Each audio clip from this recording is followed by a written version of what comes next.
लोग physics start करते हैं। तो फिजिक्स का जो पहला क्वेश्चन है आप ध्यान से देखिए जरा। फर्स्ट क्वेश्चन में क्या बोला गया कि इफ इस finder sends ultrasonic wave down the water to determine the location of the fish, ठीक है ना।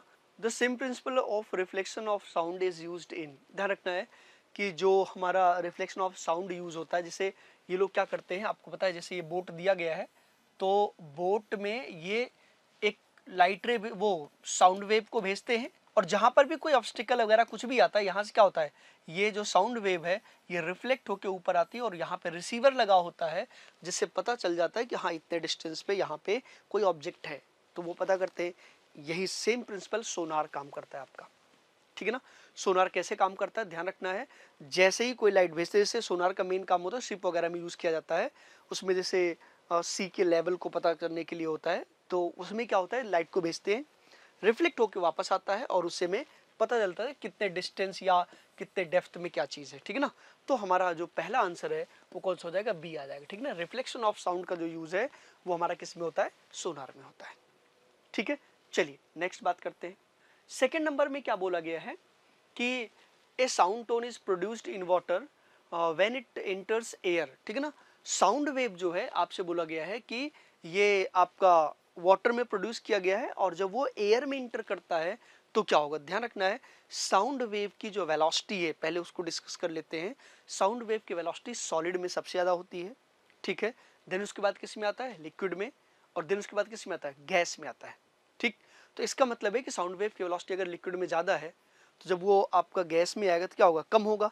और हमें पता है कि एक फॉर्मूला आप जानते हैं v बराबर न्यू इंटू लैम्डा, फ्रीक्वेंसी ये क्या रहता है, सेम रहेगा, मटेरियल चेंज होने से चेंज नहीं होता है। इसका मतलब ये हुआ कि अगर वेलोसिटी कम होगी तो लैम्डा क्या हो जाएगा, कम हो जाएगा, ठीक है। तो frequency remain same but lambda क्या हो जाएगा, डिक्रीज करेगा।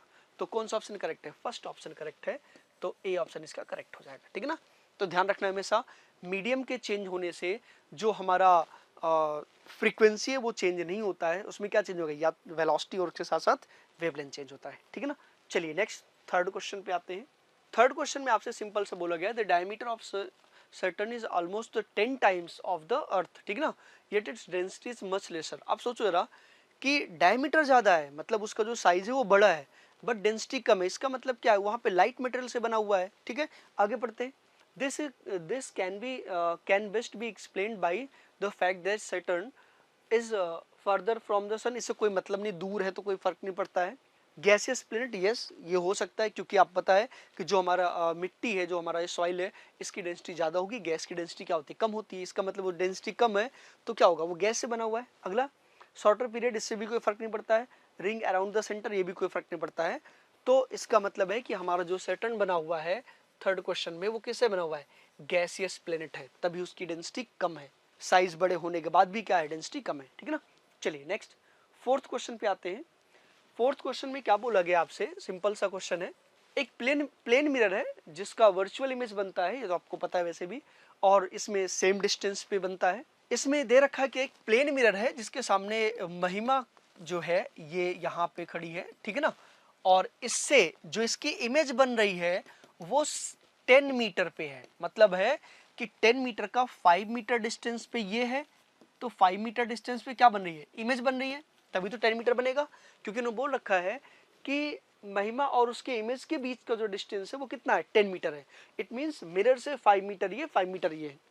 अब आगे इन्होंने क्या बोला है, how much distance should she move in order to get the distance of 5 metre between herself and her image. मतलब ये है, इन्होंने बोला कि अब आपको क्या करना है कि इसको मूव कराना है, और मूव कराना ऐसे है कि इसके बीच में और इनके इमेज के बीच में जो डिस्टेंस है वो 5 मीटर हो जाए। मतलब कितना, ये डिस्टेंस हमारा 2.5 और ये भी डिस्टेंस कितना 2.5।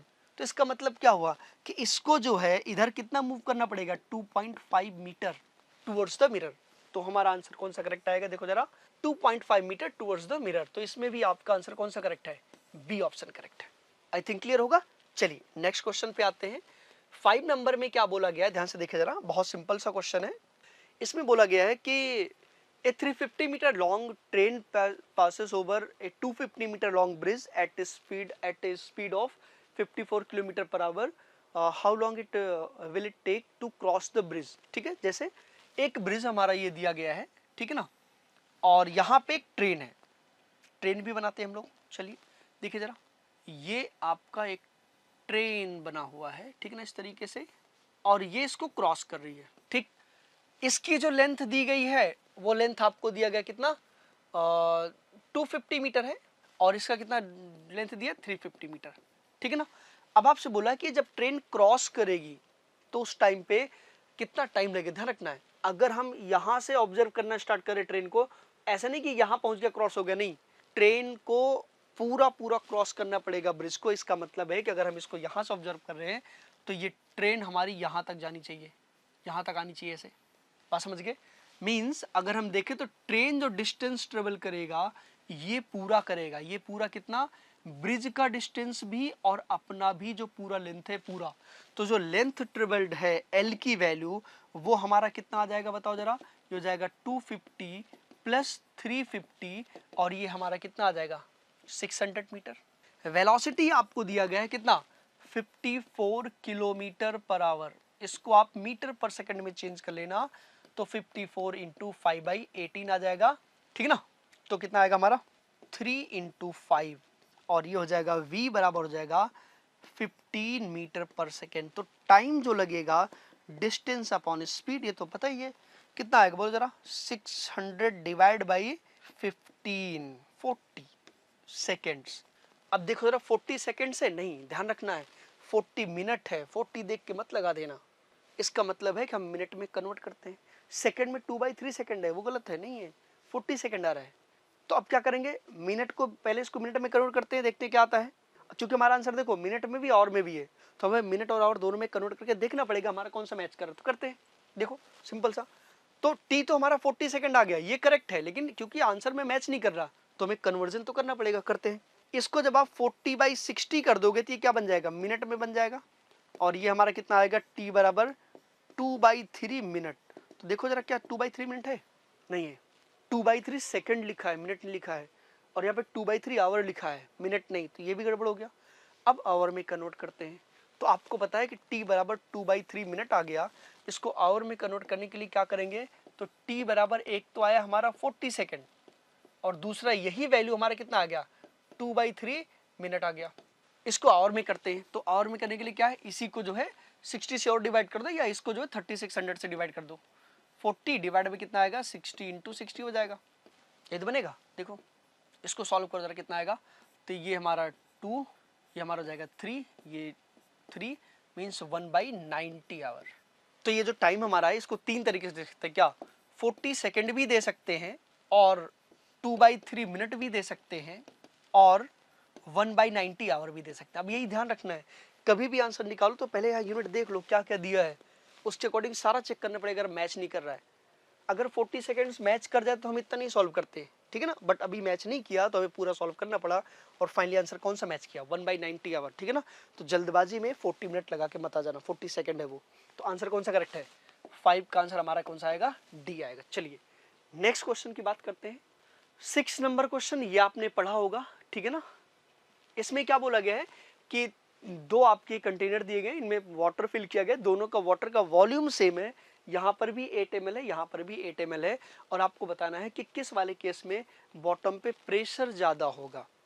अब देखो प्रेशर क्या होता है कि जैसे जैसे वाटर के अंदर डेप्थ बढ़ती जाती है वैसे वैसे वाटर का जो प्रेशर है वो बढ़ता जाता है, मतलब जो P है वो डायरेक्टली प्रोपोर्शनल टू H है। ठीक है, P डायरेक्टली प्रोपोर्शनल क्या है हमारा, H है। अब क्योंकि जैसे जैसे डेप्थ बढ़ेगी बढ़ता जाएगा, ध्यान रखना है यहाँ पे वॉल्यूम सेम दे रखा है, इसका बेस ज़्यादा है तो हाइट कम हो जाएगा, इसका बेस कम है तो हाइट क्या होगा, ज़्यादा, और जिसमें हाइट ज़्यादा है उसमें प्रेशर क्या होगा, ज़्यादा होगा। तो हमारा प्रेशर ज़्यादा किस में है, देखो पूछा प्रेशर ग्रेटेस्ट, तो किस में आएगा हमारा, ए वाले में आ जाएगा। तो हमारा आंसर जो 6 वाले का है वो कौन सा आएगा, the bottom of beaker A, ये करेक्ट हो गया। ठीक है ना, जितना डेप्थ में जाओगे, अगर हाइट ज़्यादा है उसके नीचे डेप्थ में जाओगे वैसे वैसे क्या होता है, प्रेशर बढ़ता जाता है। ठीक है, चलिए 7 नंबर की बात कर लेते हैं। नेक्स्ट आपका है the sound wave generated by two source A and B are shown in graph, pitch is higher, देखो पिच आपका वही है, नंबर ऑफ फ्रीक्वेंसी जितनी ज़्यादा बढ़ती जाएगी पिच बढ़ता जाएगा। तो आप देख सकते हैं यहाँ पे क्या है कि 4 सेकंड में एक राउंड कंप्लीट हुआ है, ठीक है ना। यहाँ पे 4 सेकंड में आप देखो कितना है, 2 राउंड कंप्लीट हो गया है। इसका मतलब है कि उसकी फ्रीक्वेंसी क्या है, ज़्यादा है, और जिसकी फ्रीक्वेंसी ज़्यादा है उसकी पिच क्या होगी, ज़्यादा होगी। मतलब जो पिच हमारा है वो कितना आ जाएगा, फ्रीक्वेंसी के प्रोपोर्शनल आएगा, ठीक है ना। तो बाकी तो समझ गया आप। तो कौन सा आएगा आपका question, pitch A is higher than pitch B, नहीं, pitch of B is higher than the pitch of A, ये करेक्ट हो जाएगा। कौन सा, बी ऑप्शन, ठीक है ना। फ्रीक्वेंसी डायरेक्टली प्रोपोर्शनल होता है, ठीक। चलिए नेक्स्ट 8 नंबर। 8 में क्या है, during the electroplating the pure metal is deposited. देखो मेटल्स जो होते हैं आपको पता है कि वो पॉजिटिवली चार्ज्ड होते हैं, ठीक है ना। जो हमारे मेटल्स हैं वो हमारे क्या होते हैं, पॉजिटिवली चार्ज्ड। तो वो किस पे जाएंगे, नेगेटिव की तरफ जाएंगे ना, क्योंकि पॉजिटिव को अट्रैक्ट कौन कर सकता है, नेगेटिव, ठीक है ना। तो इसका मतलब है कि जो हमारा नेगेटिव होगा उसी पे जाएगा, और नेगेटिव कौन होता है, कैथोड होता है, ठीक है ना। तो क्योंकि हमारा कैथोड नेगेटिव होता है, ध्यान रखना है, कैथोड क्या आता है हमारा, नेगेटिव होता है, इसलिए ये मेटल को अट्रैक्ट करेगा, ठीक। इसका मतलब हमारा आंसर कौन सा आएगा, ए ऑप्शन आएगा। तो जो मेटल डिपॉजिट होगा वो कहाँ होगा, कैथोड पे, ठीक है ना। चलिए नेक्स्ट बात करते हैं 9 नंबर। 9 नंबर में क्या बोला गया है, ऐसे देखो जरा, इन्होंने बोला है कि what can you use to reduce the friction, force of friction of an object. देखो फोर्स ऑफ फ्रिक्शन किसी ऑब्जेक्ट के बारे में बात करें तो ध्यान रखना है, फोर्स ऑफ फ्रिक्शन जो आपके 8th क्लास का एनसीईआरटी उसमें 2 पार्ट में बताया जाता है। एक स्टार्टिंग में जब आप पढ़ोगे तो वो सॉलिड फ्रिक्शन का होता है, मतलब 2 लेयर्स के बीच में, ऐसे सरफेस के बीच में, और दूसरा क्या होता है कि जो फ्लूइड का फ्रिक्शन है, फ्लूइड के फ्रिक्शन में जैसे एयर का फ्रिक्शन आता है, फ्लूइड में दोनों लिक्विड और गैस दोनों फ्लूइड ही माने जाते हैं, ठीक है ना। तो जो एयर ड्रैग है, अब एयर ड्रैग क्या होता है, बॉडी के शेप साइज इन सब पे डिपेंड करता है। जैसे आपने देखा होगा कि जो एरोप्लेन वगैरह बनाते हैं कैसे बनाते हैं, उसमें स्ट्रीमलाइन हम लोग बनाते हैं, मतलब उसका एक शेप होता है प्रॉपर, ताकि उसमें एयर ड्रैग क्या लगे, कम लगे, ठीक है। तो यहाँ पे फ्रिक्शन को रिड्यूस करना है, तो ध्यान रखना यहाँ पे फ्रिक्शन रिड्यूस करना है, क्योंकि आपके यहाँ दोनों चीजें बताई गई हैं, फ्लूइड फ्रिक्शन के बारे में और सॉलिड, तो इसलिए हम लोग दोनों को कंसीडर करके इसको सॉल्व करेंगे, ठीक ना। तो पहला है लुब्रिकेट द सरफेस। तो कोई अगर सरफेस ऐसे चलता है तो यहाँ पे अगर आप लुब्रिकेशन यूज करेंगे तो ऑब्वियस सी बात है फ्रिक्शन कम हो जाएगा, ठीक है। Next, streamline the body shape. Fluid friction में खास करके जो एयर ड्रैग वगैरह होता है उसमें आप देखोगे जब हम लोग बॉडी शेप को स्ट्रीमलाइन में बनाते हैं, एरोप्लेन वगैरह में देखा होगा, जेट में देखा होगा, फाइटर जेट्स वगैरह को और ज़्यादा स्ट्रीमलाइन बनाते हैं क्योंकि इनकी स्पीड बहुत ज़्यादा होती है। तो एयर ड्रैग से बचने के लिए क्या होता है, हम लोग स्ट्रीमलाइन यूज करते हैं। स्ट्रीमलाइन से क्या होता है कि जो एयर होता है बहुत स्मूथली पास हो जाता है, उस पर क्या एयर ड्रैग उतना कम लगता है, ठीक है। तीसरा, reduce the surface area in contact of two bodies. तो ऑब्वियस सी बात है जितना ज़्यादा मतलब कांटेक्ट एरिया रिड्यूस होगा उसके हिसाब से फ्रिक्शन कम हो जाएगा। एक्चुअल में क्या होता है कि सॉलिड के अंदर भी जो एक्चुअल कांटेक्ट एरिया है, क्योंकि आपने पढ़ा होगा कि जो हमारा फ्रिक्शन बनता है वो क्या होता है कि नंबर ऑफ जो हमारे ये डायरेक्ट कांटेक्ट वाले होते हैं, पूरा नहीं, जो रियल में कांटेक्ट कर रहे होते हैं पार्टिकल्स, वो एक्चुअल में बॉन्ड फॉर्म करते हैं, ठीक है ना, उनकी वजह से फ्रिक्शन आता है। तो जब आप इस वाले की एरिया कम करोगे, जो ये एक्चुअल कांटेक्ट में यहाँ पे आते हैं, तो ऑब्वियस सी बात है फ्रिक्शन कम हो जाता है, ठीक है ना। एयर ड्रैग में भी सेम आता है, अगर सरफेस एरिया कम रहेगा जितना, उसके हिसाब से फ्रिक्शन कम आएगा। नेक्स्ट बात करते हैं ऑल ऑफ दिस।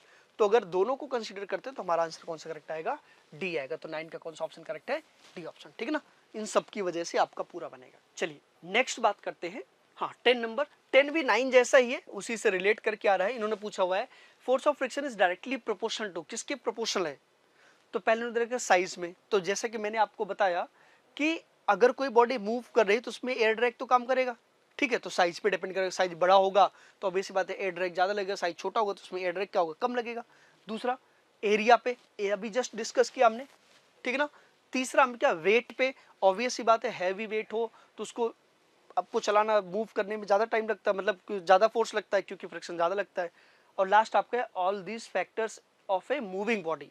तो इन्होंने क्योंकि मूविंग बॉडी बोल दिया इसलिए साइज भी आ जाएगा आपका। साइज का मतलब मैंने क्या बताया, एयर ड्रैग की वजह से आएगा, और एयर ड्रैग तभी लगेगा जब क्या हो, मूविंग ऑब्जेक्ट हो। तो हमारा कौन सा आंसर करेक्ट है, डी ऑप्शन इसका करेक्ट आ जाएगा, ठीक है। चलिए 11 नंबर की बात करते हैं। 11 नंबर में अगर आप ध्यान से देखें तो इसमें क्या बोला गया है, the two objects rubbed against each other will lose electron, will gain electron, one will lose electron, other gain none of these। तो ये तो हमारा किसी चीज़ में चार्ज को प्रोड्यूस करने का जो सबसे बेसिक मेथड है वो है कि जब आप रब करते हैं तो एक बॉडी से इलेक्ट्रॉन दूसरी बॉडी में ट्रांसफर होता है, तो क्या होगा, एक इलेक्ट्रॉन रूल्स करेगा, दूसरा क्या करेगा, गेन करेगा। तो आंसर कौन करेक्ट है, सी ऑप्शन। ये तो डायरेक्ट आपके क्वेश्चन हैं जो कि बेसिक एकदम स्टार्टिंग में ही बोले जाते हैं, वही है, ठीक है ना। 12 नंबर में क्या बोला गया है, तो 12 में इन्होंने बोल रखा है कि द न्यूट्रॉन कैरीज चार्ज, आपको पता है न्यूट्रॉन न्यूट्रल होता है, तो क्या आएगा आपका सी ऑप्शन। चलिए 13 नंबर की बात करते हैं।